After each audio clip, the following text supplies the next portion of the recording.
po, we do have a limit for questions dahil mahaba po ang ating line of press. So we do hope you understand. And let's maintain a happy and light atmosphere sa ating press con. Thank you so much. Okay, simulan po natin ang ating lineup. Our first batch of 4, June Lalin, Bobby Requintina, Lea Salterio, and Jojo Panalinga. For now, let's start from Abante. We have June Lalin. Yeah, thank you, PV. Yeah, galing ako Las Piñas, hindi pwedeng isa na ng tanong ko, ha? Okay. Yeah, uy, unahin ko muna si Justin Lee. Ang bongga ng gown mo, ng dress mo, ha? Pinagandaan mo talaga to. Oh, interesado si Alan Sancon, star photo to. Saan ka nung nagpagawa ng damit, papagawa siya? Gusto niyang tularan? Okay. Actually, from our stylist lang po ito. Yeah, from the prod. Ang bongga, favorite ka. Maganda yung pinasuot sa'yo. Oo, napansin ka namin. Oo. Pero dito ba sa Hell University, paano ka namin mapapansin? Oo. Gano'n ba ka-challenging ang role mo? Oo. For me talaga, ito yung pinaka-challenging na role ko na nakuha kasi first major role ko po ito. Sobrang grateful po ako sa Viva. Thank you po sa mga bosses sa pag-trust sa akin dito, pagbigay kay Vanessa. Yung character ko ba dito, mix siya eh. Makulit, masayahin, pero sobrang tapang niya and sobrang emotional niya din. So lahat ng emotions dito makikita niyo kay Vanessa. Yan. Thank you. Yan. Oo. Natanong ko muna itong ano. Actually, ang bongga kasi ng Biga 1, no? Dati, hindi naman namin masyadong kilala yung mga sa ang mutya ng Section E. Pero biglang viral, sikat na ang bobongga, di ba? Ang daming pinasikat ng Biba 1, di ba? So, eto, mukhang sina Heart and si Polina na susunod, di ba? Oo. Kayo ba expected din nyo na after Hell University, kung gaano kasikat na yung mga ibang nauna sa inyo sa Viva 1, ganun din ang mangyayari sa inyo? Well, we'll see basically. Tinan natin kung anong opportunities represent sa atin. Pero I'm down with anything naman, with anything that Viva presents our way. Yan, medyo mahina daw, pwedeng palakas. Sorry. We'll be open to anything that Viva gives us, the opportunities. We're very blessed for that. And yeah, but we'll see. We'll see. Yeah, thank you. What about you, Heart? For me, actually, I don't want to set expectations, but I just really want to do my best and show my best. And Yeah. I'm just really grateful. Yeah, mukhang exciting naman yung mga nakita namin kanina, no? Pero eto Lance, asa si Lance Carr? Yan. Oo, yan. May mga gustong mangumusta? Oo, nabawi na raw ba ang cellphone mo o tuluyang nawala? Nasa ano na po siya ngayon, yung update ng cellphone ko nasa Shenzhen, Guangdong, China na po siya ngayon. Pero nag-one stop muna siya sa Green Hills bago pumunta ng China. Sa tracker po. Oo. Ikaw ba nakapunta na ng China o natalbugan ka ng cellphone mo? Nauna pa yung cellphone ko dun sa Guangdong, China po. Pero yung nasa Green Hills siya, na-trace siya? Yes po, na yung unang-una po talaga nasa Green Hills na siya. Oo. Pero, I mean, sino ba namang aamin na, di ba? Kung isa-isahin ko yung mga cellphone stores doon. So, binaliwala ko na lang. It's about a new one. And then, nung nakita ko na yung bagong location niya, nasa China na po siya ngayon. Oo. Pero sabi mo, binaliwala mo. Ibig sabihin, wala kang dapat ipag-worry, walang something doon sa cellphone. Wala po. Wala. Oh, pero di ba si Marco Gallo, nag-offer siya ng 20,000 yeah, pesos. 20,000. Sabi ko nga sa kanya, ano pinagsasabi mo? Wala akong 20,000 dala ngayon, tapos magpapareward ka ng 20,000. Kala ko si Marco magbibigay ng 20. Hindi ako po ata. Ikaw! Oo, kasi sasabihin ko sana sa'yo, kunin mo na lang yung 20 kay Marco, di ba? Oo. Pero eto, last question na ha. Kasi interesado sila Jojo Gabinete, yung mga iba dito sa table namin, kay Jack Abellana. Jack, relatives mo ba sila Ray PG Abellana? Yes po. Ano ka mo? Yung dad ko po, which is si Jojo Abellano. Si Jojo! Okay. Oo. So, ilang taong ka na raw ka?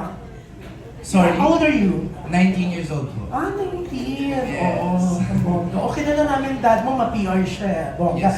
Pero, yun nga, so dad mo pala si Jojo Abellana. Pero, yun nga, alam mo bang napapansin ka nila? Kasi, look alike ka ng supermodel na si Leo Rabago. I don't know kung kilala mo siya, but if you will Google, parang may hawig kayo, no? Lalo na pangahit. Oo, di ba?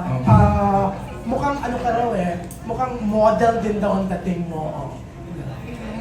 Kala nga nila, baka screen name na yung Abellana, baka anak ka ni Leo o ka mag-anak. Oh. Hindi. Pero yun, pwede ka raw maging supermodel. Thank Ang you so tindi ng much. dating mo. Oh. Thank you po. Thank you so much. Pero yan, at least anak ka ni Jojo. Magaling ka rin kumanta? Oo. Ay, sandali. Baka magalit sa akin si Gary Estrada. Oo, oo. So, tatanungin ko yung anak niya. Oo. Hello. Yan. Thank you so much po. Oh, thank you. Yan, ang ganda mo rin, di ba? Oo. Parang hawig ka ng mom and dad mo, pinaghalo, di ba? Yan. How old are you? I'm 19 also. Ha? I'm also 19. You're also 19. So, you and si Rob, We're kay- cousins po. cousins. Cousins po. Tapos may isa ka pang cousin na kasama siya sa isang Korean group, tama? Na sikat na Ah, sikat. yes yun. po. Caitlyn Tan. She's Yeah. in At Heart, a K-pop group. Oo, ayun. Buti hindi ka nagganon-ganon, hindi ka tumulad sa kanya. I'm not super healing sa K-pop, but then I'm super support. We went to Korea also, me and my dad before, to support her. So we're really proud of her also. Oo. How's your mom and dad naman? My Pagdating mom's sa... actually here supporting Ah, me right okay. now. And Oh my gosh, si Bernadette. Ay, eto siya. Mamaya tatanungin ko siya kung stage mom ba siya or si Gary ang stage dad. Pero yan, nakakatuwa pag nandito nakasupport yung mom mo, di ba? yes po. Oo. Ang dami rin niyang kaibigan sa press, kaya feeling ko, oo. Okay. Paano mo na-convince ang mom and dad mo na mag-artista? Lalo na dad mo. Siyempre, ang dad mo, nung binata siya, my gosh, ang daming iba't ibang nakarelasyon din, di ba? Oo. Hindi ba siya mahigpit? Oo. No naman po, they're strict, but in other ways. I think they were actually the ones that pushed me to go into acting and the show business because they saw how much it did for them, how much their career boomed. So they also want that for me. And also for my older sister, who's also going into show business. Yeah, pero syempre good luck sa inyong lahat, no? Lalo Yes, sa po. Hell University, yan. Syempre, kami excited na. Yan, PB, thank you very much. Syempre, yan po yung The June Lalin Show. Tapos na. So, yung mga susunod na magtatanong, ha? Sumunod po kayo, isang tanong lang, okay?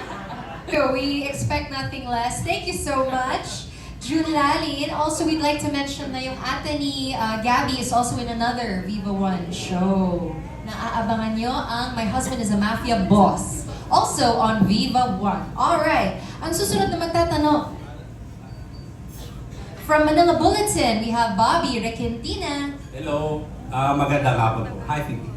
Okay, 2-in-1. Siguro para sa lahat, pati si Derek, saan kayo nag-challenge or nag-enjoy sa part ng paggawa ng Hell University?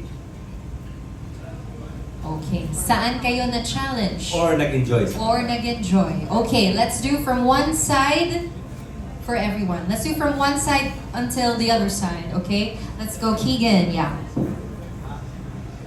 Siguro na-challenge ako sa mismong location namin. Kasi yung lugar namin is very abundant na ayun, marami talagang mga daanan na pwede akong matapilok or all. So yun, doon ako na-challenge. Nag-enjoy ako kasi pag natatapos kami mag-shoot, minsan nag-explore kami, in-explore namin yung place. And sa pag-shoot namin, natutuwa ako kasi kahit pa paano, hindi nawawala yung band namin ng mga cast. For me, actually just yesterday, kasi kahapon, a few hours ago, meron kami taping din. Yung scene ko kasi doon parang magiging sayo ako ganun. So parang kinakabahan ako kung okay ba yung ginagawa ko ganun. So parang feeling ko naman, isa yun sa challenging part na nagawa ko so far. Sa akin po, siguro yung challenging part is siguro yung laging nagpapanik, like, never naubusan ng salita and all. Doon po ako nahirapan, pero kaya naman po. And nag-enjoy po ako kasi nagiging magkakapatid na po kami sa cast. Pag every cut, parang kami magkakapatid, open up sa isa't isa and everything. And yun po, doon po ako nag-enjoy. Thank you. Ako naman po, parang si Keegan, sa location din po ako na-challenge kasi talaga pong nakakatakot yung location. Actually, si Direk po baka gusto niya pong ikwento yung isa pong mga nangyari doon. Pero meron po kasing mga ganong eksena, kaya yun po siguro yung challenging part yung location po kasi nakakatakot. Tapos yung pinaka-na-enjoy ko naman po is yung bond po with all the cast members and especially Direk kasi Direk is very supportive po, hands-on po siya. Napakagaling niya po mag-direct. Tapos talagang direkta po talaga siya. Director po talaga, direct. Legit po talaga sasabihin niya po sa'yo ng pangit o maganda. Kaya very supportive po si Direk sa amin. Yes, Direk, that includes you po. Ayun. First of all, the challenge, both kasi pareho na challenge at nang-enjoy ako. Una sa lahat sa material ni Kim. Sa Hell University kasi napakaganda nung material pag binabasa ko ano talaga page turner talaga siya So parang yung challenge is paano namin mapagtutulong-tulungan talagang gawin ng maayos to in honor of his work. And at the same time, both them challenge, it's a challenge at sobrang enjoy din ako makatrabaho lahat po. Itong mga buong cast na nandito at pati yung mga wala dito.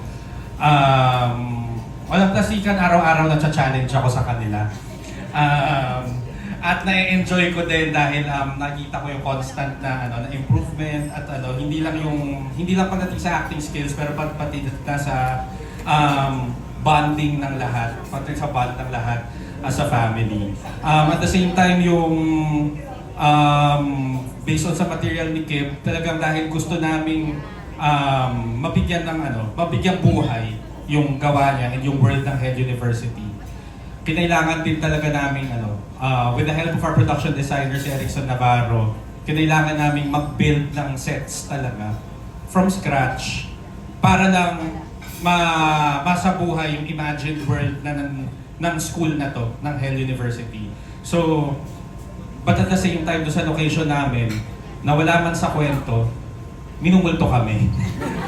Minumulto kami. Lahat kami, ang dami ko na-discover dito sa Hell University family na may mga third eye pala, nakakaramdam ng mga presence. And pare-pareho sila nakikita at nararamdaman. And ayun yung isa sa mga naging band ng Hell University family. Thank you. Sa akin naman po, yung character ko po dito is naka-mask and contact lens na rin. So medyo uneasy ako at times when acting pero naitatawid naman ata direct no? Naitatawid naman. So yun lang yung nakaka-bother sa akin konti. So, pero yeah, nagbabonding kami lagi as a cast and I think safe to say comfy na kami sa each other and we trust each other now.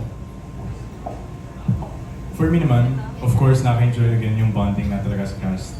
But as Supremo, nakita niyo naman sa teaser, nakaka-enjoy po talaga yung, embodying this cool character that punishes students. And, parang nakita niyo sa teaser, kinanong ko si Kuya, di ba? So, nakaka-enjoy po yun. It's something, I don't do that, I don't bully people. Kaya, yung galing, pinapayagan ako ng direct kasi syempre para sa show. Pero nakakatawa yun. Pero at the same time, syempre nasa si Supremo, right? Yung sa nahihirapan naman ako, which I'll try my best to do, is yung opposite side naman, yung papakita siya ng emotions. Papakita siya ng yung sa mata, yung romance, yung love. Kaya, ayun, yun yung nakaka-challenging part for me.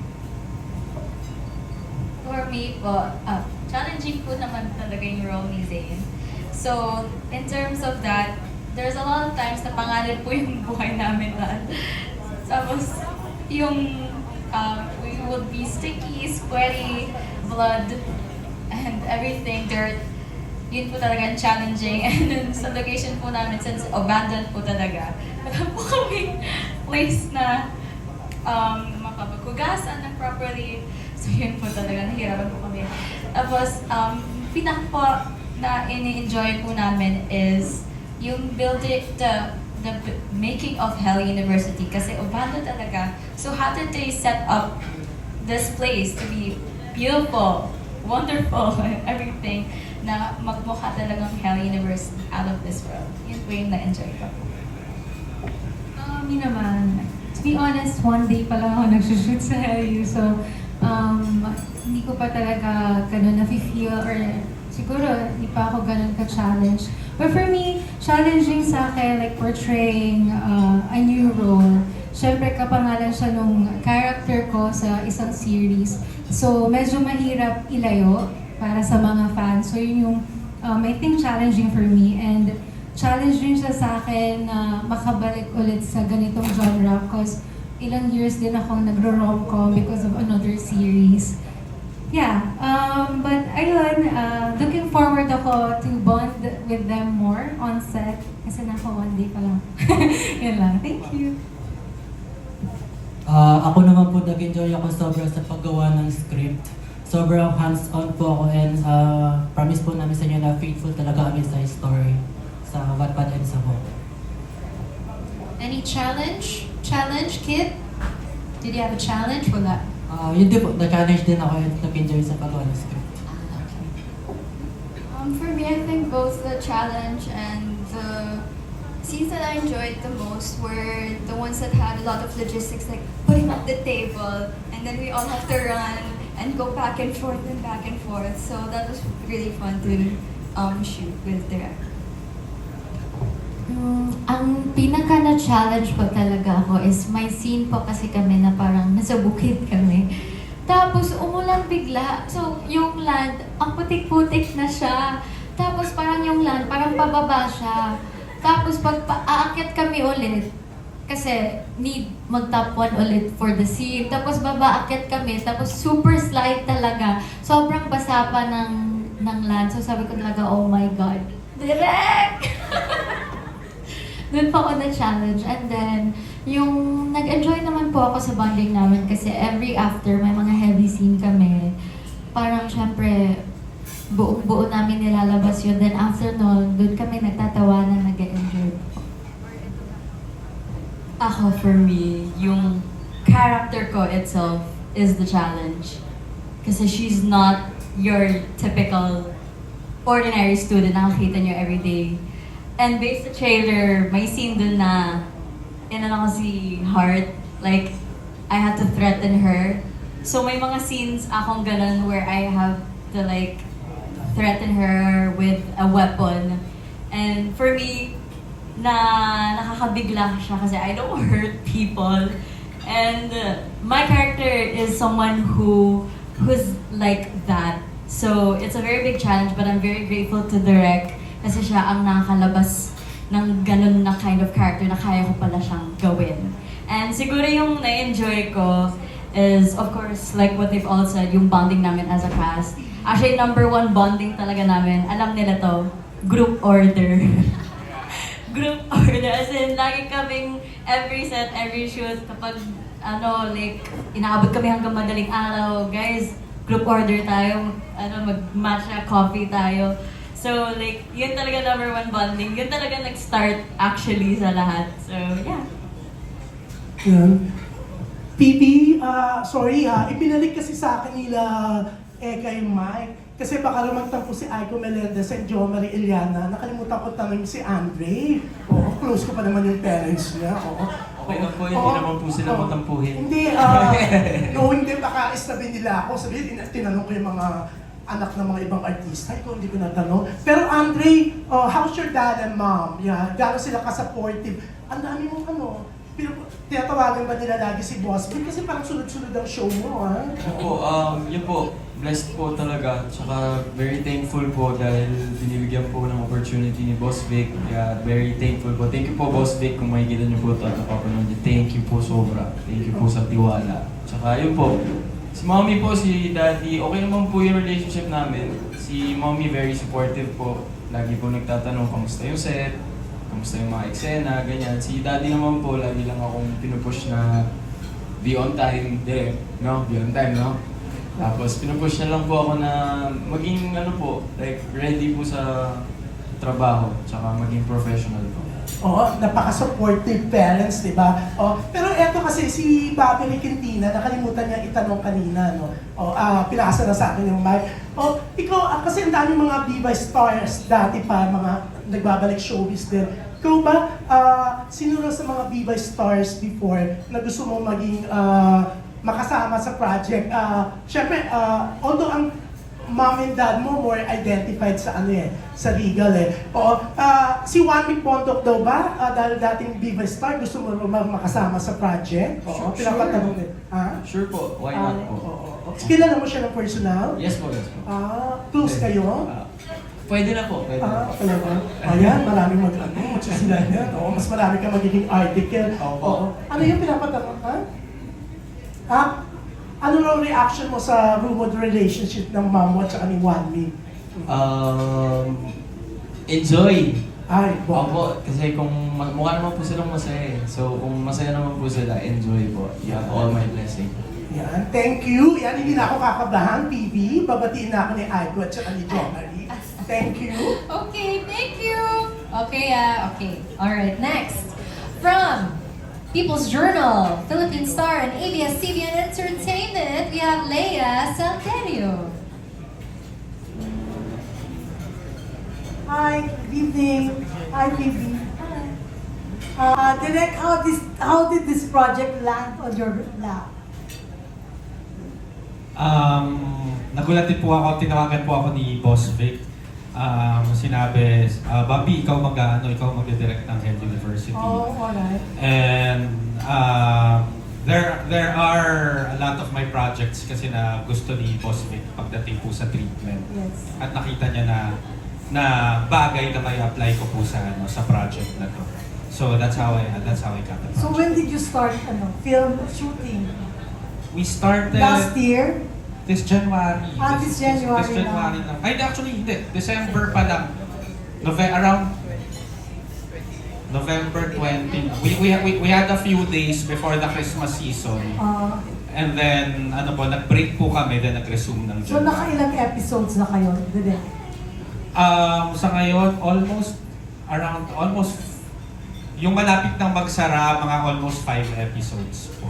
So ilang pa to go? Gano'ng katagal pa? We have a total of 18 episodes po. 18 So, pa. we have nasa day 12 po kami, we have around 30 And then, shooting days. So when is this airing?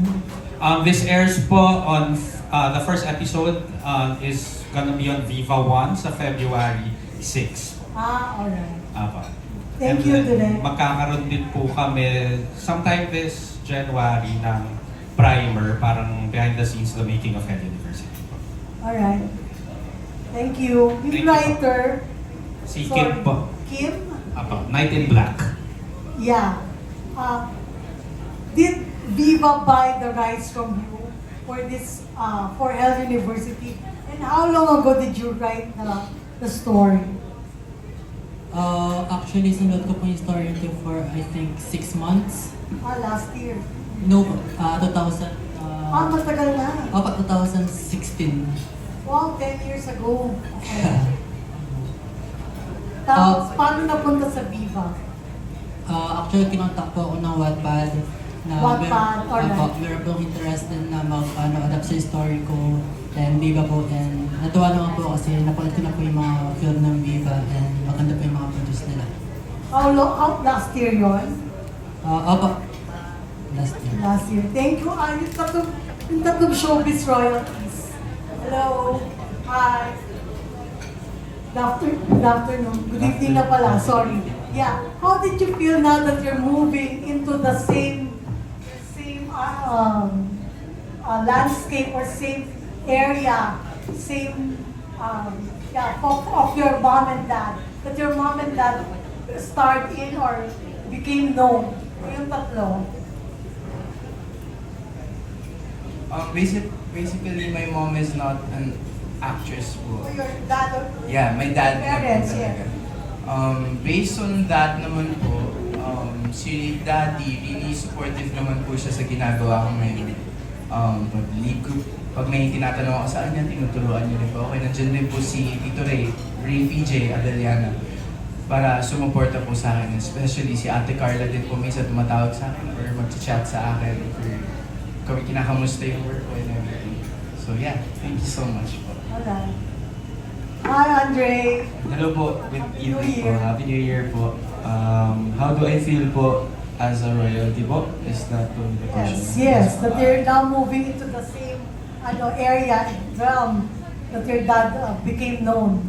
Dad and mom. Ako po, I feel very blessed and in a way po, I feel pressured kasi they're from the same industry and I feel like I'm gonna get judged by my actions na hindi, kung hindi dikit sa kanila or whatever na parang hindi man comparable. I feel like it's pressuring na baka mamaya it may come out na hindi ako as good as them or hindi ako parang ano to, anak pa talaga to, ampun ba to, yung ganun po. So may ganung feeling po. Ampun talaga. Opo, yes po. Thank you. Yes. I think for me, it's big shoes to fill po. I also feel very pressured, but also very honored and grateful that I have this role already. It's unbelievable because I also didn't expect na papasok ako sa showbiz. You're the third generation na your family. Third generation Yes. po. Yes po. So it's really big shoes to fill. I feel tremendous amount of pressure, but pressure that I'm challenged and I want to make them proud of me. I really want them to be proud of me in anything that I do, showbiz, school, everything else. Thank you. Alright, good luck. Thank you. Okay, thank you so much. Okay, next up, we just had a little switcheroo. Let's hear first from Al at PSN. Kasali pala ako dito. Anyway, sa lahat muna, congratulations for this new project. Doon muna sa dalawang leads natin, kay Hart at saka kay Zeki. Kanina natatakal yung pressure. Kasi parang kayo ang pinaka-center characters of this series. So how does it feel now? At saka may pressure ba sa inyong dalawa? Until now po, there's still a lot of pressure, but I'm thankful for the pressure because it's what pushes us po. Yeah, there's still pressure, definitely, but I'm thankful for it. Same po. Thank you. Si Hart.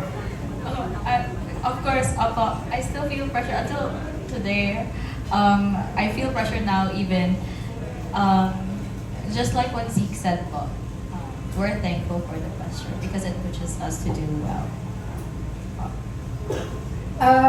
Follow up lang sa inyong dalawa. Kasi kung pagbabasehan yung mga previous Vivo One series, yung mga ginagawang love teams, nagiging sila.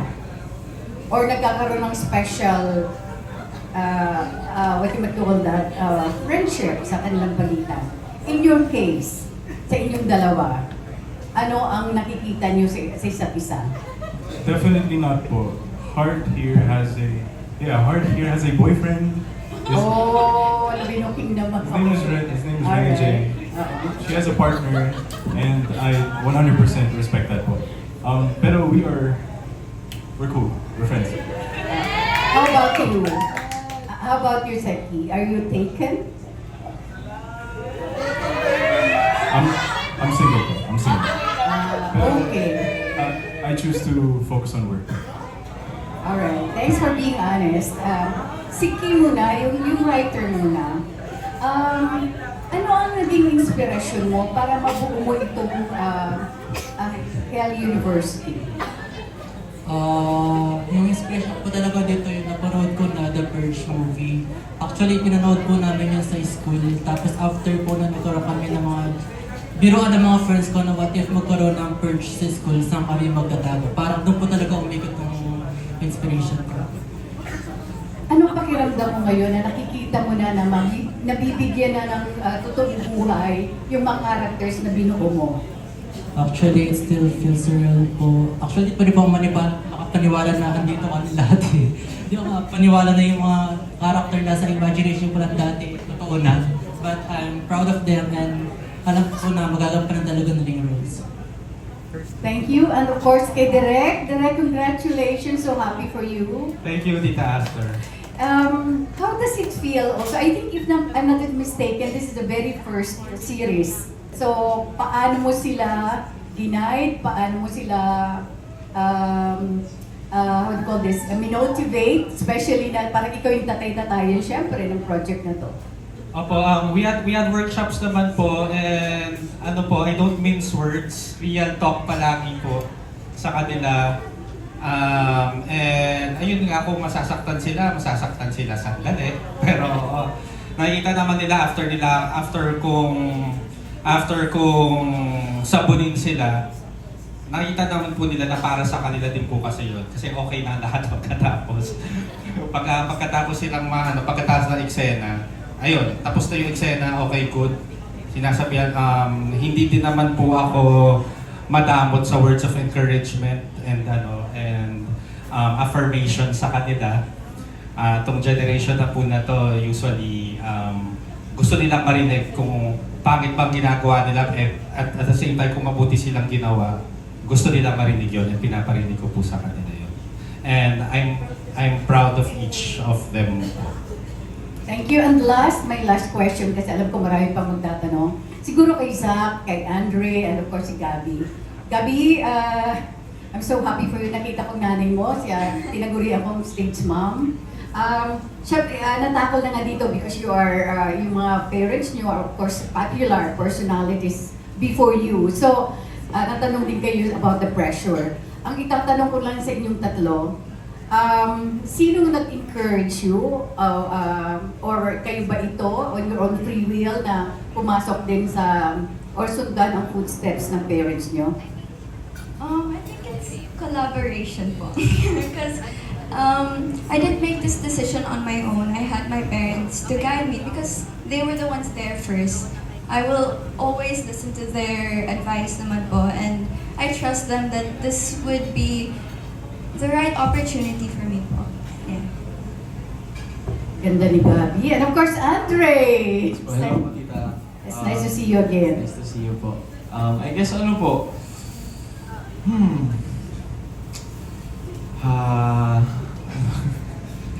gusto mo mauna?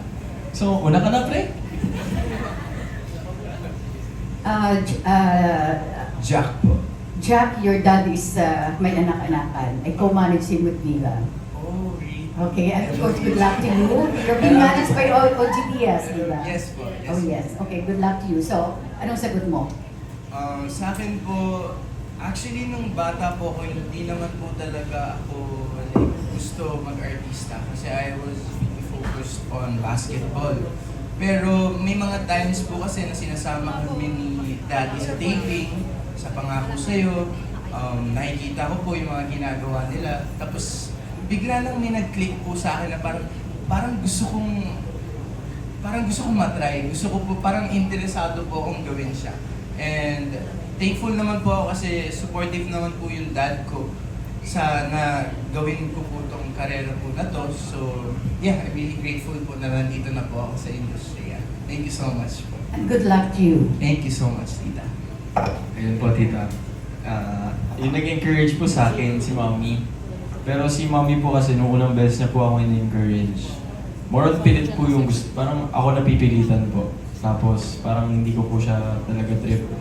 Tapos nung pandemic po, yung lolo ko po, he passed away po. Yun yung huli niyang halubilin sa akin na parang sabi niya po sa akin, "Hoy, hindi lahat nabibigyan ng opportunity na meron ka. So bakit hindi mo subukan?" So sinubukan ko po ulit and I fell in love with it po. And from that moment on, gusto ko na po siyang gawin. And every time I work po, I want to work and work and work po. So yun po yung nag-encourage sa akin. Thank you so much and good luck to everyone. Thank you. Okay, thank you so much. Now let's go to batch 2. Of course, Jojo Panaligan and Venancio Dalian Carvajal and Kate Adahar. So now, from Rider PH Studios, Jojo. Dun sa sinabi nyo kanina na na-discover nyo may mga third eye yung actors nyo at saka minumulto-multo. At saka hindi nyo ba naisip mag-change location dahil may mga ganun-ganun? Okay naman po yung mga multo doon. ano naman, dasal po sa umaga. Pero kasi may mga instance doon. Una, may isang area po doon na cafeteria namin supposedly. Nung papunta po kami sa set, yung art department, may pinag-uusapan, nagbubulungan, papakita ba natin kay Direk? And then,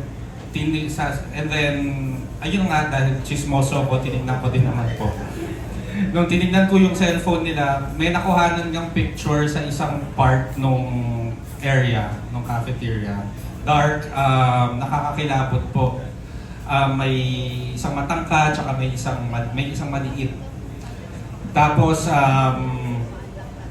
wala pa sina Andre at Jack sa set nun. So pagkatapos nun, pabalik na kami, pa-resume na. Si Jack, madalas magsabi na, may nararamdaman po ako, meron dito, malakas siya. Feel siya. Hindi siya nakakita. Si Andre nagsabi nakakakita siya. Tinanong ko si Andre, naniniwala ka ba sa multo? Oh, direct nakakita po ako. Sige nga, punta ka dun sa set. Tignan mo kung anong meron. Tapos tignan mo kung meron pala. Tignan mo kung meron. Hindi ko sinabi sa kanya. Tapos after a few minutes, pumasok na ako. Wala siyang alam. Sumasalubong na, direct meron po. Ano nakita mo? Parang bata po. So yun, without him knowing, nag-match yung description niya. Doon sa cellphone. Doon sa picture, doon sa nasa cellphone. And then after, sabi ko, Jack, di ba nakakausap? Minsan may mga ginagawa si Jack para maging maayos ang pagitungo ng mga elements. So sabi ko, pumasok nga kayo doon, Jack. Puntahan nyo. So sila kinausap nila. And then after, may ginawa si Jack. And then after, nandun pa rin naman sila. May mga nangyayari pa rin paminsan on set na hindi namin maipaliwanag. Tuloy pa din na doon ang location siya, di ba? Kasi Opo, tuloy pa rin. Thank you. Bonus question lang kay Night in Black.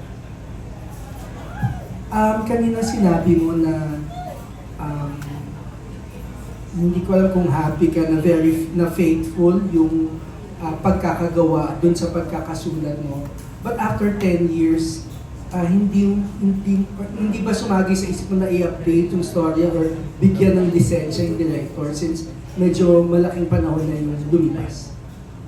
Actually, collaborative po talaga siya. May suggestion po ako, tapos may suggestion din po sila direct. So, pero pinagsasama rin po namin yun. So, open ka naman Opo, open pa ako. So, yung mga nagbasa nito, maaaring may mapanood na hindi yun. Opo, meron po mga minor changes lang naman. Pero for the effective ng story, for the better. Para lalo nilang panoodin, di ba? Palagi pong available siya para sa amin na kapag kunwari kailangang palitan story-wise or logistically or for logistic purposes. Very open yung lines niya, palagi kami nagko-consult sa kanya po. Salamat, Willie. Alright, thank you so much. Ngayon naman, pakinggan natin from Pinas News Central at Remate. Tama ba? Remate. Okay.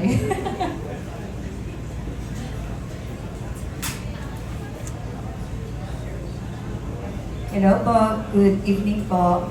Sa author po, Sir, ano po yung message niyo sa mga readers like talagang nasubaybayan nila yung sinulat niyo po? Sa mga readers po nito like 2016 for 2015, and promise po namin sa inyo na magugustuhan nyo ito, faithful to the story, and ginagawa po namin to para sa inyo din. So sana po magustuhan nyo talaga. Thank you. Last na po, curious lang, bakit po talagang like, as in Hell talaga yung title, Hell University? Ano lang naman po siya para sa pinagdadaanan nila sa school na yan, parang medyo hellish type po talaga, ang chaotic, so parang ang cool din po pakinggan. With that, thank you po, Ms. Phoebe. Thank you. Yes, I agree. It does sound very cool. Okay, next up from the Philippine Star, Dolly Ann Carvajal. Hello for the rep, Bobby. How would you temper the violent scenes sa Bloody Night? Don't you think it will send the wrong signals about violence, bullying? So how would you address that? Good question. Pero may ano din talaga siya. Siyempre, tinitimpla din po namin for a general audience din, yung pagkagawa. So, yung pagka-mount namin ng eksena, it's something na mas malaking market yung makakanood po. Kahit yung mga older people na baka mag-cringe siya, sobrang gore, and even the younger people na hindi makita sa mga tempered naman po yun. And at the same time, it's based on Night in Black story, which has a strong message at the end against against violence and abuse po. So may Abuse of power. may redeeming factor. Apo, meron po. For the entire cast, kasi Hell University, no? Any hellish experience you had in your school life? Kung sino lang meron, also share. Okay, from your school life. Okay, so University life. University life. Okay, so since dito tayo kanina, let's start on the other end with Jemima. Any experience you can share? In school life po? Hellish experience. Siguro, familiar itong term na to for students. This is considered Hell Week. So, sa university, may tinatawag din na, kung dito Hell University, sa school merang Hell Week. So, it's like a week full of like deadlines, assignments, ganun. So, I think for me, that's like the hellish moment in school, yeah. Sa akin, wala po akong masyadong na-experience na hellish something sa school ko kasi na-enjoy ko lang po talaga yung school era ko. I think this morning po, pretty hellish kasi I went from school, then straight here. But then, kaya naman po, so not that hellish po. Sa akin naman, nung nag-aaral pa ako. Nag-aaral pa ako. Siguro hellish experience ko, pagsabayin yung work dito sa show business and yung school. Because sometimes, nagtitaping ako, nagre-review ako, and then exam ko na kinabukasan ng 7 a.m. and pack up ako like mga 4 a.m. So, yun sa tingin ko. Thank you po. For me po, siguro nung nagpakulay po ako ng hair for a role, tapos hindi po pwede yun sa school. So, I used to wear wigs a lot in school. Tapos napakainit, kate-kate. Ayun po, yun po yung hellish experience. Ako po, same answer with Samantha here. Yung pagsabay po ng work and school, nothing hellish naman. Pero the closest thing is, ayun, pag may namimiss akong requirements or pag napapadalas yung pag-absent ko, yun, that's pretty bad. Pero yun lang. Siguro for me, pinaka-hellish na consider ko, nung time na pinagsabay ko yung work, school, and yung pag-varsity ko sa Davao ko. So I was juggling 3 things at the same time. Ako po, yung hellish experience ko sa school, siguro yung attendance ko. Hindi po kasi ako masipag talagang pumasok dati. So yun na siguro po yung hellish experience ko, attendance ko po. Sa akin naman po siguro nung bago pa lang ako sa Japan, na hindi ko sila lahat naiintindihan. Tapos Japanese nila ako, pero ayun, hindi ko sila naiintindihan. Okay. Okay. Sa akin siguro yung pagturok ng needle, yung sisi ng needle. Kasi pagkaturok sa akin, masakit like, mas paghila. Yung dugo. So parang feeling ko very relatable talaga sa hell. Sa akin na yun, same lang din with others. Pagsabayin yung work and school kasi sa school namin, uso sa amin yung groupings. So, most of the time may shooting ako and wala ako sa groupings. So, lugi ako sa peer evaluation. Okay, great questions. Maraming salamat po, Miss Dolly. This early kasi you have screaming fans. So how are you preparing yourselves for even more stardom? And meron ba mga artista na parang yung footsteps you want to follow or careers you want to pattern your careers after? Well, for me, this is still very new to me po. This, yung MediaCon and things like that, it's still very new to me. Pero what I've realized is, the more na na-experience ko po, the more na tumataas naman po yung confidence, and nasasanay na rin naman po. Yeah, I'm very thankful for the opportunities po. For me po, I don't think you can ever prepare for stardom. So, I just learned to stick to my foundations and keep myself grounded po. Ayun. It's regarding inspirations po ba? Since my real name is Heart Evangelista, I'll come with Heart Evangelista po. Ayan po. Sorry po, inspirations na artist po. Well, ang pinaka-naisip ko po, you know, alam mo, na-inspire ako sa casting. You know? I make, hindi sa binubolo ko yan, pero, you know, I make them my inspiration po. The way na, kasi, kapag nasa set po, sometimes, kunyari, wala akong masyadong scene, tapos nakikita ko sila, they're still there, tapos gising na gising pa, kahit late na. I'm getting inspired, kaya even here pa lang, nakaka-inspire na talaga. Thank you. Okay, thank you so much. And our final batch for this evening includes Patrick Fresno, Sabji.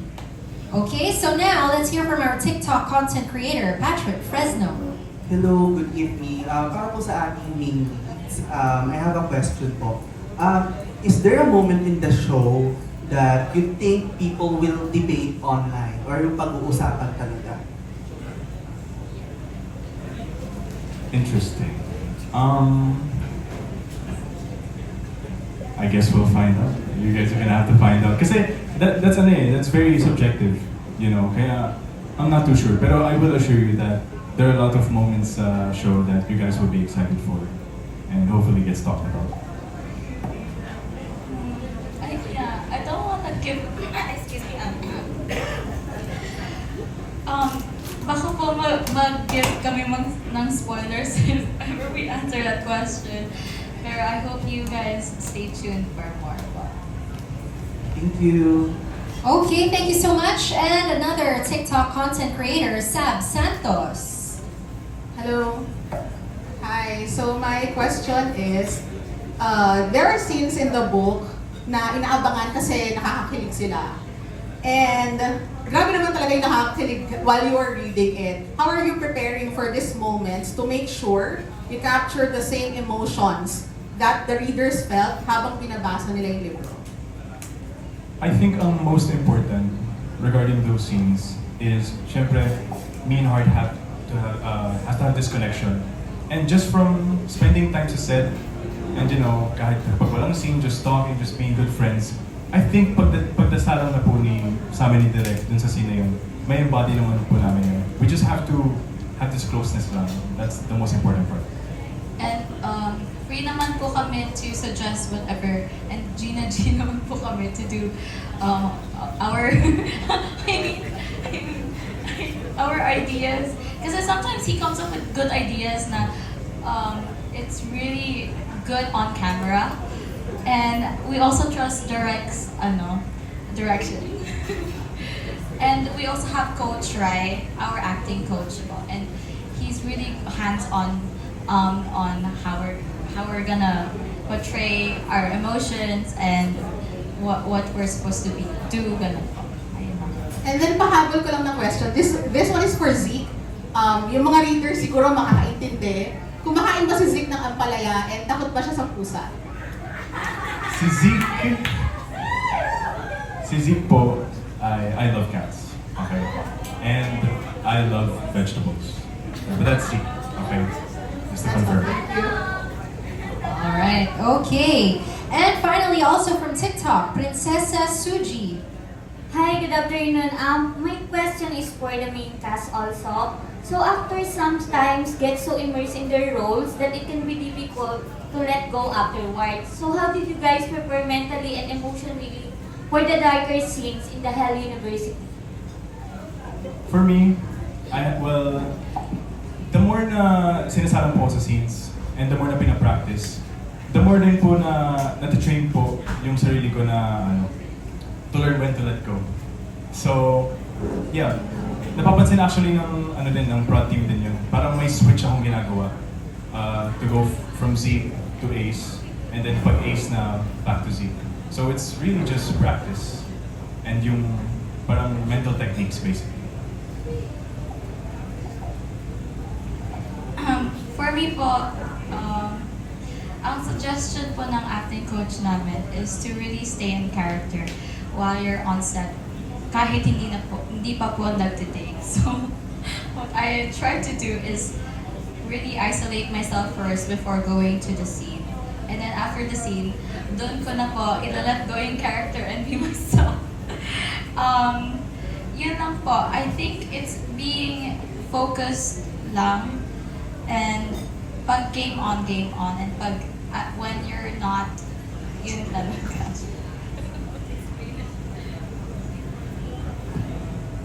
All good? All right. Great advice. Maraming salamat. Palakpakan po natin for press conference for this evening. Okay, so for now, we're gonna play the trailer again so that our cast can see it. I don't think you've seen it, no? Kasi ngayon pa lang natin release. So may I ask everybody to please, you may stand and go towards the flanks of the stage para malinaw po ang ating view. Once again, February 6. Available on Viva One. Okay, patabihin pa natin. There you have it, ladies and gentlemen. February 6th, exclusively streaming on Viva One. Okay, ladies and gentlemen, you may now take your phones out once again as we have another group photo with everybody. May I ask the cast to please maintain your blocking kung paano kayo nakaupo kanina on stage. We will have our final group photo for this evening. And while we do that, we have a few announcements to make. Okay, so to everybody watching us live, sa mga taga Ilocos dyan, our cast will have their first mall show in Robinson's Ilocos this Sunday, January 25, 4 p.m. Okay, so everybody, let's eyes front, please, towards the center. Thank you so much. Towards the left naman po. Thank you so much to all of our friends, of course, from Webtoon is here at ating mga friends from the press. Thank you so much. Towards the right naman of the room, finally, ang ating mga fans. Thank you so much for always supporting. Okay, good job. Thank you so much, ladies and gentlemen. Gusto ko lang din po i-announce that before February 6, meron tayong primer that will also be showing on January 30 naman. So that is behind the scenes, the making of Hell University. Panoorin nyo rin po yan. At subscribe na sa Viva One, only 99 pesos per month, 269 pesos for 3 months, 499 pesos for 6 months, or 949 pesos per year as a premium subscriber. Kasama dyan, syempre, a premium seat allocation sa events, access sa VIP lane, meet and greet with your favorite artists, at posters. Kaya do not miss out. Be part of the premium V Barkada. Thank you so much and congratulations to our cast. Of course, Direct Bobby Bonifacio, and tonight in black. Again, this has been your host, Phoebe Walker. Have a very good rest of the evening. Salamat.